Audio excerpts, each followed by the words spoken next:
Yıl 1469, İber Yarımadası, yüzyıllardır süren savaşlarla parçalanmış bir coğrafyaydı.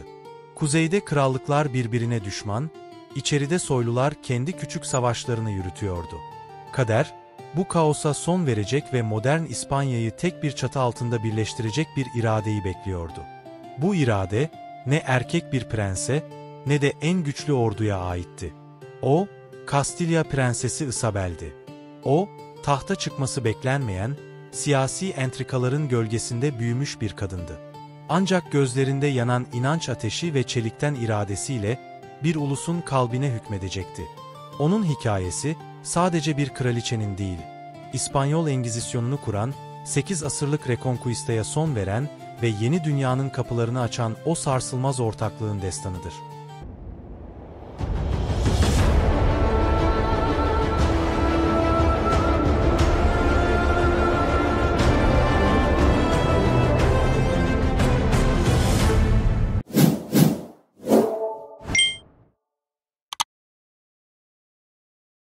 Isabel'in çocukluğu, Kastilya kralı olan ağabeyi 4. Enrique'nin siyasi oyunları ve saray entrikaları arasında geçti. Sürekli olarak bir yabancı soyluyla evlenmeye zorlanıyor, siyasi bir piyon olarak kullanılıyordu. Ama Isabel'in farklı bir vizyonu vardı. O, sadece güçlü bir yabancı prense değil, İspanya'nın birleşmesini sağlayacak bir ortağa ihtiyacı olduğunu biliyordu. Gizlice, komşu Aragon Prensi Fernando Ferdinand ile nişanlandı. Bu, ne romantik bir kaçış, ne de sadece bir aşktı. Bu, geleceğin İspanya'sının temelini atacak büyük bir siyasi ortaklıktı. 1469'da, Ferdinand'ın kılık değiştirerek Kastilya'ya gelmesiyle iki genç prens evlendi. Bu nikah, sadece iki tacı birleştirmekle kalmadı. Taht için kanlı bir iç savaşı da başlattı. Ağabeyinin ölümü ve ardından gelen iç savaş, Isabel'i hemen bir savaşçı kraliçeye dönüştürdü. O, sadece sarayda oturmakla kalmadı. Zırh giydi, ordulara komuta etti ve sarsılmaz bir kararlılıkla tahtını savundu. 1474'te, Kastilya kraliçesi olarak taç giydiğinde, kararlılığı ve dindarlığı ile tanınan bu genç kadın, İspanya'yı şekillendirmeye hazırdı. Isabel ve Ferdinand'ın ortak saltanatı, merkezi otoriteyi tesis etmekle başladı. Güçlü soyluların kalelerini yıktılar, yollara düzen getirdiler. Ancak bu fiziksel birleşmenin yetmeyeceğini biliyorlardı. Onların vizyonu, tek bir bayrak altında, tek bir inancın hüküm sürdüğü İspanya'ydı. İspanya'da yüzyıllardır Hristiyanlar, Müslümanlar ve Yahudiler birlikte yaşıyordu. Ancak Isabel, Katolik inancını saflık ve ulusal kimlik olarak görüyordu. 1478 yılı, tarihin en karanlık kurumlarından birinin doğuşuna tanıklık etti. İspanyol Engizisyonu. Resmi amaç, Conversos olarak adlandırılan, din değiştirmiş Yahudi ve Müslümanların gerçekte ne kadar samimi olduğunu denetlemekti. Ancak gerçek amaç, toprakları dini olarak temizlemek, güvensizliği ve korkuyu yaymaktı. Engizisyon, devlet içinde devlet haline geldi. Isabel, bu demirden yumruğun, krallığının siyasi otoritesini pekiştireceğini biliyordu. Hukuk ve inanç, artık ayrılmaz bir bütündü. Yıl 1482, Isabel ve Ferdinand, 781 yıldır İber Yarımadası'nın son Müslüman kalesi olan Gırnata Emirliği'ne karşı nihai saldırıyı başlattılar. Bu, 8 yıl sürecek bir savaştı. Isabel, bu savaşta sadece bir kraliçe değildi. Ordunun erzakını, moralini ve stratejisini bizzat denetleyen, cephedeki askerlere giysiler gönderen bir komutan gibiydi.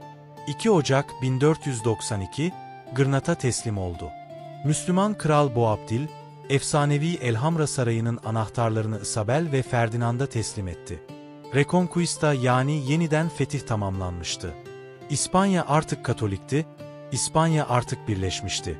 Isabel ve Ferdinand, tarihe Katolik hükümdarlar olarak geçtiler. Ancak zaferin hemen ardından, Isabel, krallığının kaderini sonsuza dek değiştirecek bir karar daha verdi. Aynı yılın Mart ayında Elhamra kararnamesini imzaladı. İspanya'daki tüm Yahudilerin ya din değiştirmesi ya da ülkeyi terk etmesi gerekiyordu.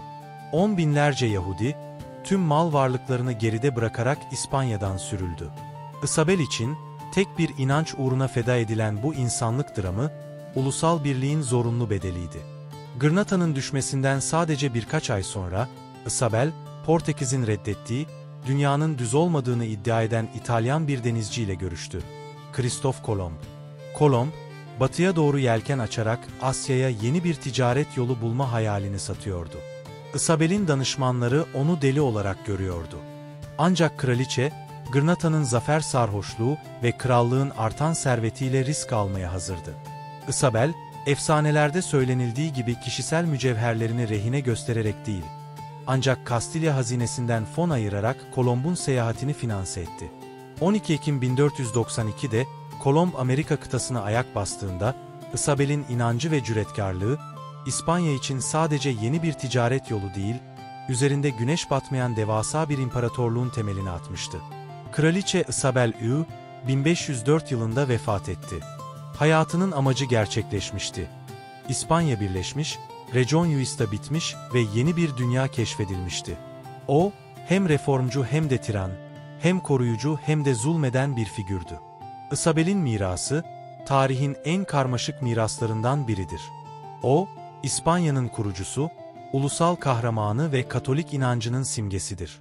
Ancak aynı zamanda, Engizisyon'un sembolü ve yüzbinlerce insanın sürgününün sorumlusudur.